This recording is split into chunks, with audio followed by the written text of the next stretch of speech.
ઉપયોગ કરીને મંદિર ચોરીના આરોપીને પકડ્યો।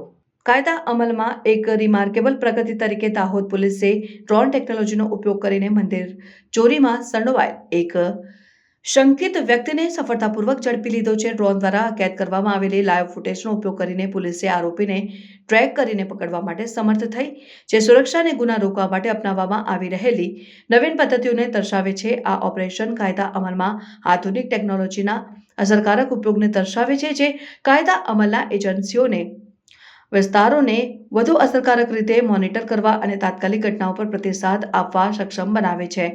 દાહોદ પોલીસ દ્વારા લેવામાં આવેલ તાત્કાલિક પગલાં પ્રશંસનીય છે, જે વિસ્તારમાં કાયદો અને વ્યવસ્થાને જાળવવાની તેમની પ્રતિબદ્ધતાને દર્શાવે છે। ગુજરાતના ડિરેક્ટર જનરલ ઓફ પોલીસ એ દાહોદ પોલીસની પ્રયાસોની પ્રશંસા કરી પરંપરાગત પોલીસ પદ્ધતિઓમાં ટેકનોલોજીનું સમન્વય કરવાની મહત્વતાને હાઇલાઇટ કર્યું। આ ઘટના માત્ર ગુના શોધવામાં ડ્રોનના સંભવિતતાને જ નહીં, પરંતુ અન્ય પોલીસ વિભાગોને તેમના કાર્યમાં સમાન વ્યૂહરચનાઓ અપનાવવા માટે એક નમૂનો પણ સ્થાપિત કરે છે। જ્યારે ટેકનોલોજી આગળ વધે છે, ત્યારે કાયદા અમલ અને ડ્રોન જેવી નવીન સાધનો વચ્ચેનો સહયોગ જાહેર સુરક્ષાને વધારવામાં અને ઝડપી ન્યાય સુનિશ્ચિત કરવામાં મહત્વપૂર્ણ ભૂમિકા ભજવશે।